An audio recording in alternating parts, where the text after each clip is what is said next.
not meaningful way. Here we go.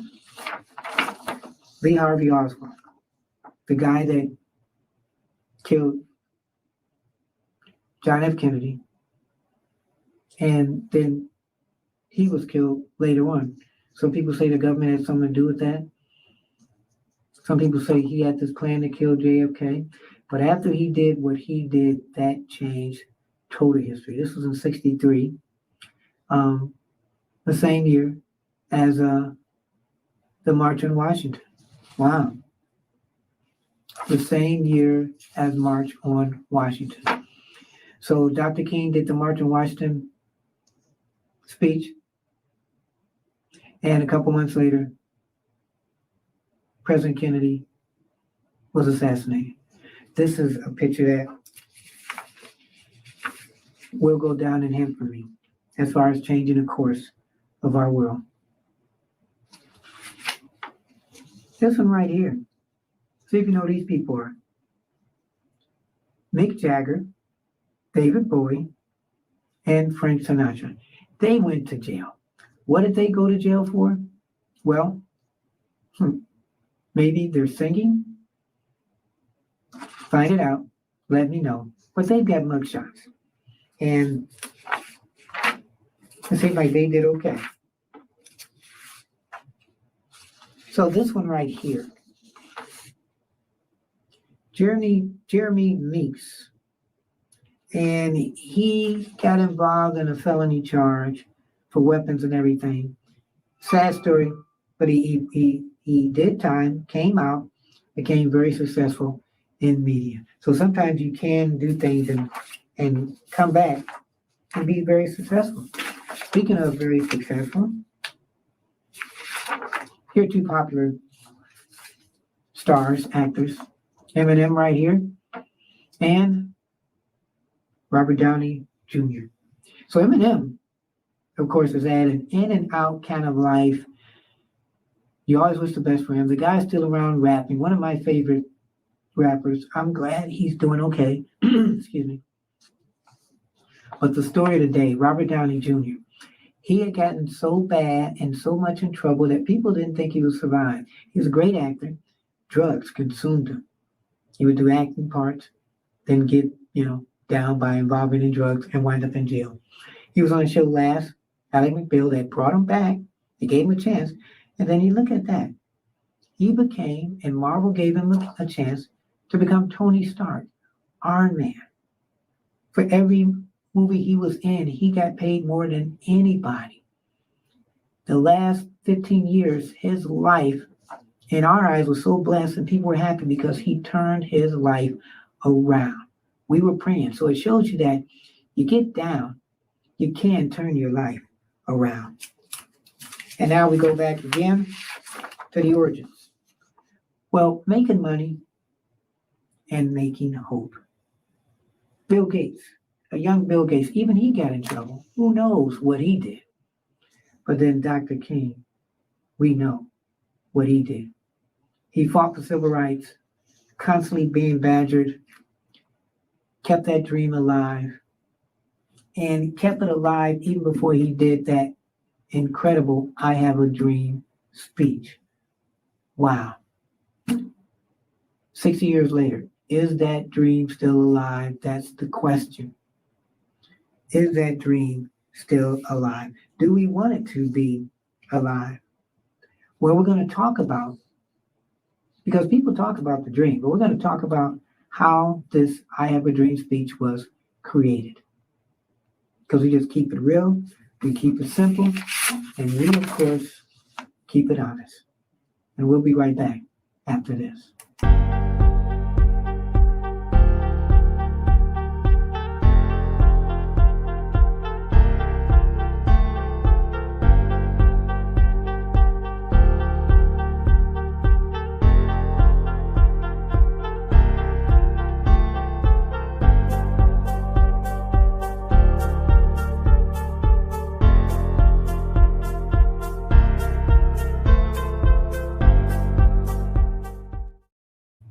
And welcome back again, yours truly, Anthony Parker, keeping it simple, keeping it honest, and keeping it real. So again, I told people I went to AI because, what's the name of the show? Keep it simple, keep it honest, keep it real. It was originally called Keep It Real, but we had to change it to Keep It Honest. And I went to AI and I said, AI, help me think of some names. So AI said, The Realness Revolution, hosted by Anthony Parker, Realness Unleashed with Anthony Parker, The Truth Talk with Anthony Parker, and Genuine Vibes. Sounds cool. With Anthony Parker. And that'll be my my jazz show when we do that sometime. So I am one where I said I love telling stories in a Parker twist. I love doing things where, okay, wow, I've seen that story told many a times, but I've never seen it told that time. So the anniversary of the Dr. King I Have a Dream speech. Tell you the story about it. Because you look at this and you're like, wow, can I have that dream that people have? Yes, you can. How many people know about the dream? How many people said, you know what? People talked about it in many ways. And so I'm going to talk about it in my way. And we're going to talk about the making of the I Have a Dream speech. Just making sure we got all of our stuff together, because I want you to sit back and enjoy how this came about.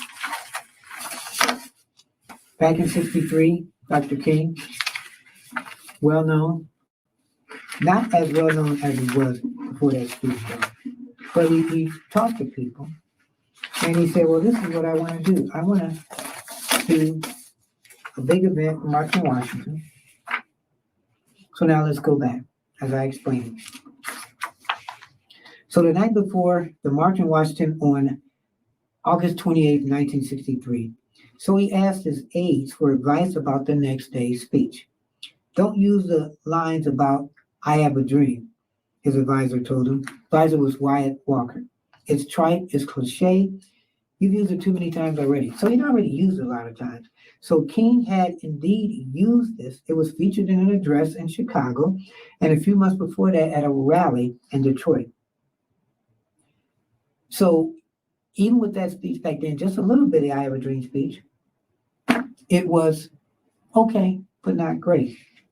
So this speech had to be different, he said.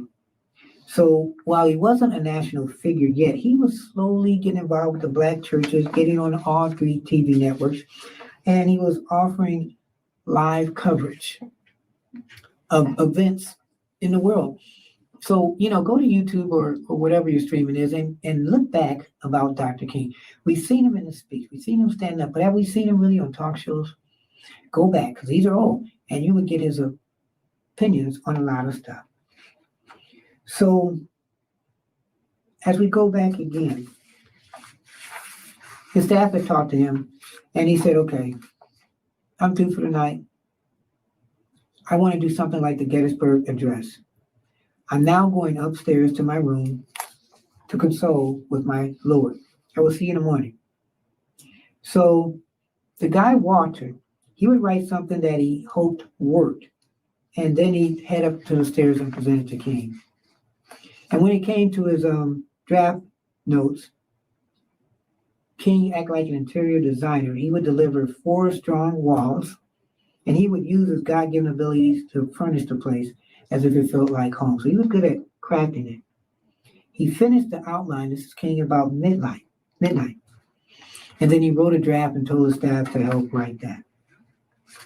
And the I Have a Dream section wasn't even on that. So it was a regular speech that he put together, and he wasn't going to use the I Have a Dream speech. Okay. So what would it have been like if he hadn't used the I Have a Dream speech? Would it have been still a famous speech? This is what Dr. King wanted. So King wanted a goal because of the movement of about 100,000 people. Okay? They badgered one of King's associates about the ramifications of both the event and the movement if the crowd turned out to be smaller than anticipated. The advisor said everything's right on schedule. So the first official freedom train arrived at 8:02. Within a couple of hours, thousands started pouring in, and a lot of them came because this is DC, and this is the March on Jobs. This wasn't just a speech. Why were they there? It wasn't just a speech, just a speech. It was for jobs. People came from all over the country, from over 200,000 people. About 250 people showed up that day. Wasn't a million, but at least 250,000 people. Actors were there: Charlton Heston, Sidney Poitier, Sammy Davis Jr., James Garner, Harry Belafonte, Marlon Brando. A bunch of other celebrities were there. Josephine Baker, I've heard of her. She was even there. I don't know how old she was.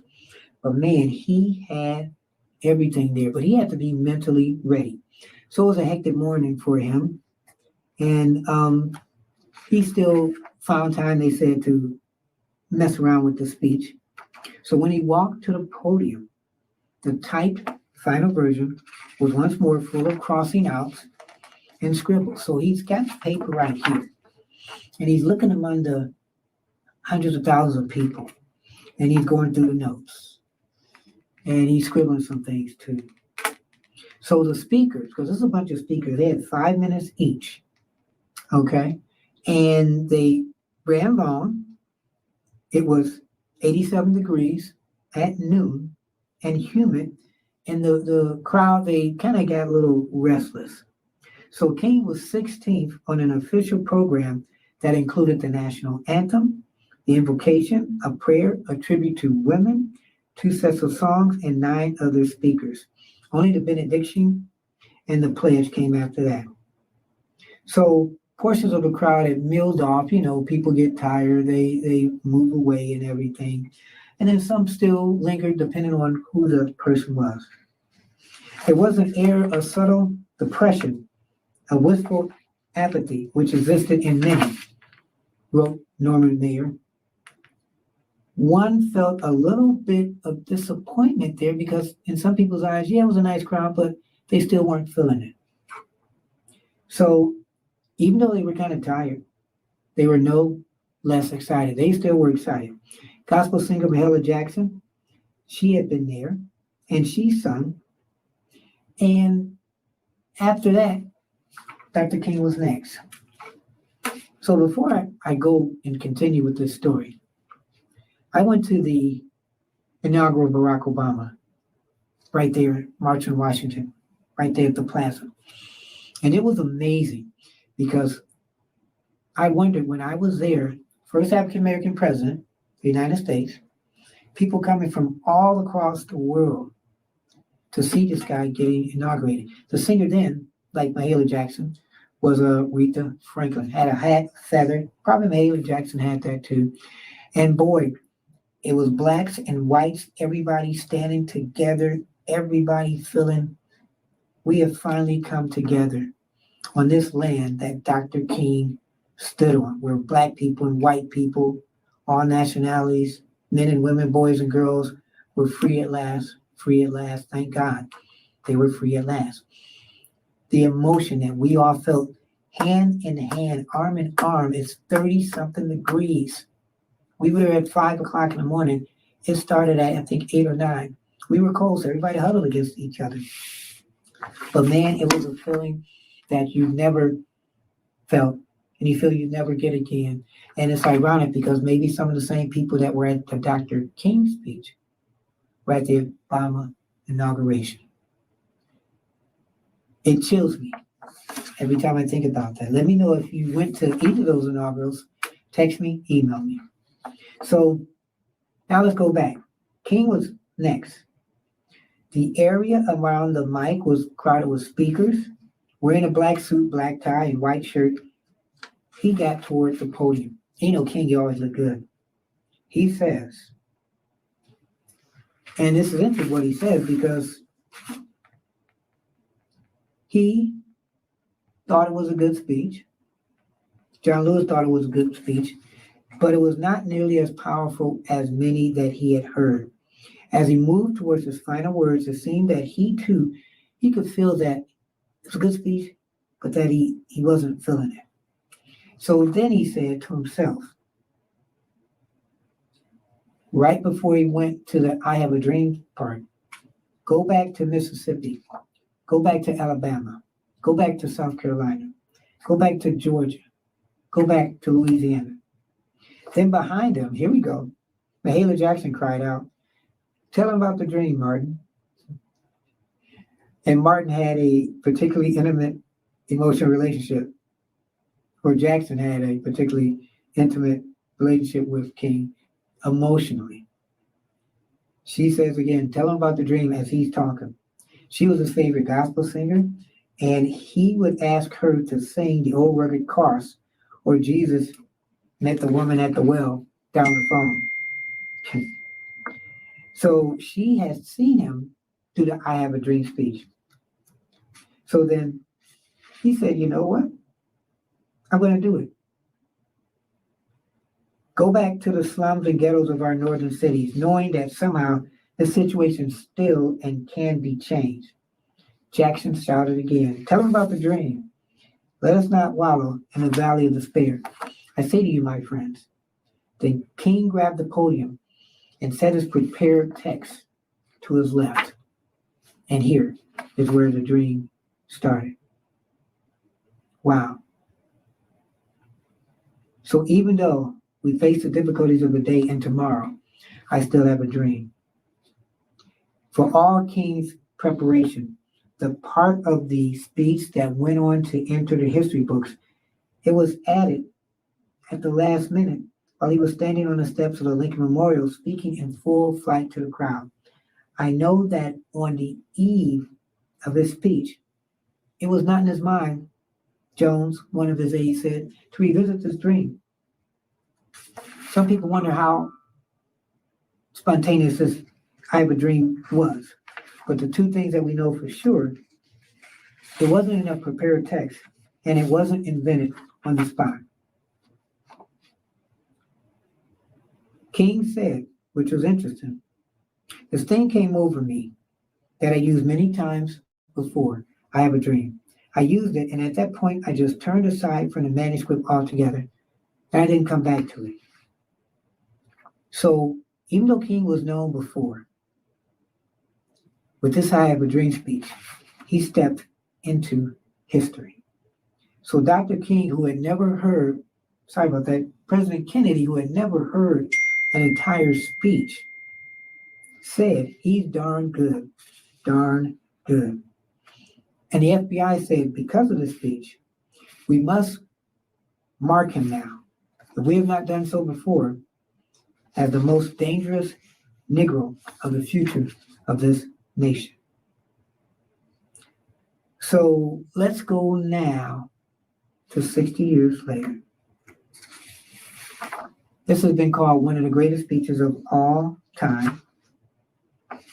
I Have a Dream has been used in so many ways, so many places across the world. You can even see in that rhythmic phrase, I have a dream, that people use that in certain words or certain phrases, such as, I believe that one day that people of all colors will be able to walk with each other, that people of all genders will be able to accept each other. I believe this. I believe all the hatred. I believe all hunger. I believe people who are homeless. I believe one day that that won't exist. I've learned from politicians and people that write poetry that, man, when you put those kind of words together and you go in that rhythmic smoothness, that people fall into that. Wow. So when Dr. King was assassinated in April 68, his speech, this is interesting, had nearly vanished. People had stopped kind of talking about it. But after he was killed, people thought that dream was over with. That was 1968. And to this day, we're still talking about that speech. You think about this, King's speech at the march is almost never mentioned during the monumental debates over the Civil Rights Act of 64, which occupy around 64,000 pages of the congressional record. So the last years of his life, this speech was marginalized because he was marginalized. He wasn't as powerful as he was before. His growing prosperity to take on issues of poverty because he decided to take on political issues, followed by his opposition to the Vietnam War, lost him the support of the political class and much of his white and conservative base.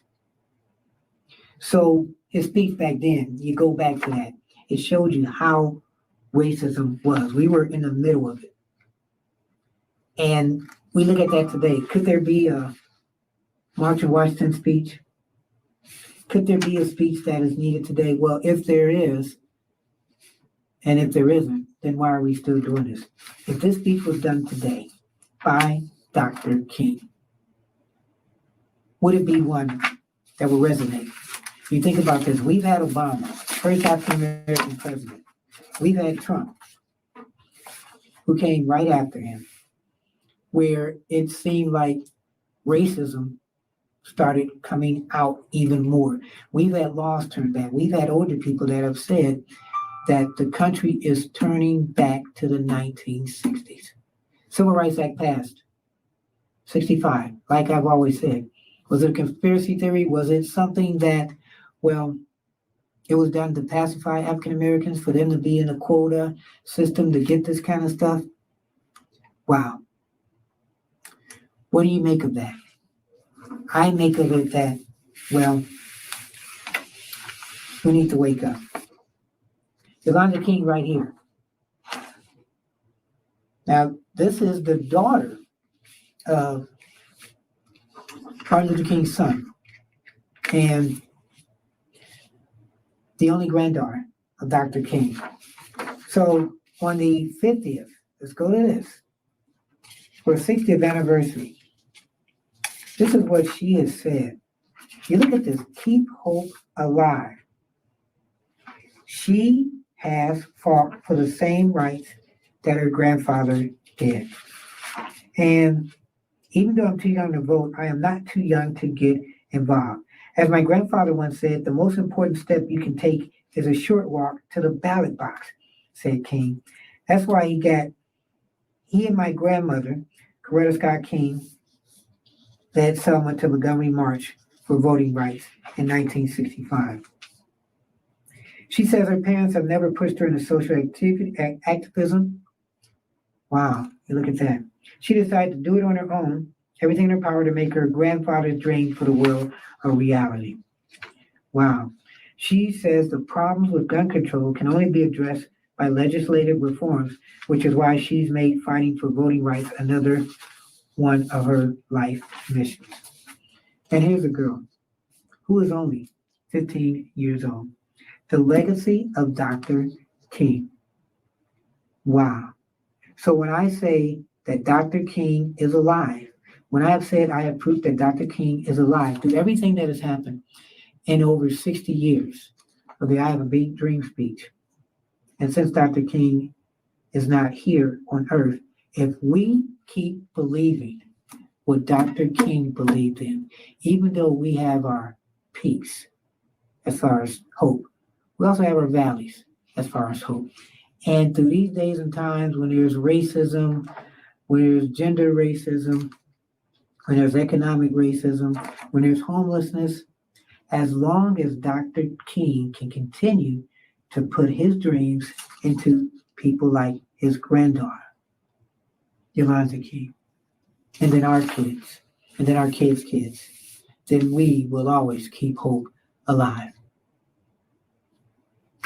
Amen. So you've been watching Keeping It Honest with yours truly, Anthony Parker. You have any questions, comments, criticism, you can give yours truly a call or text 216-702-3718, 216-702-3718. Email me, Parkerman, Parkerman, 2011, Parkerman2011 at gmail.com. Hit the like, subscribe, tell your friends. We have good, interesting guests coming on. Stay tuned for that. Spread the word. Go to my Patreon page. Let people know the hard work we do.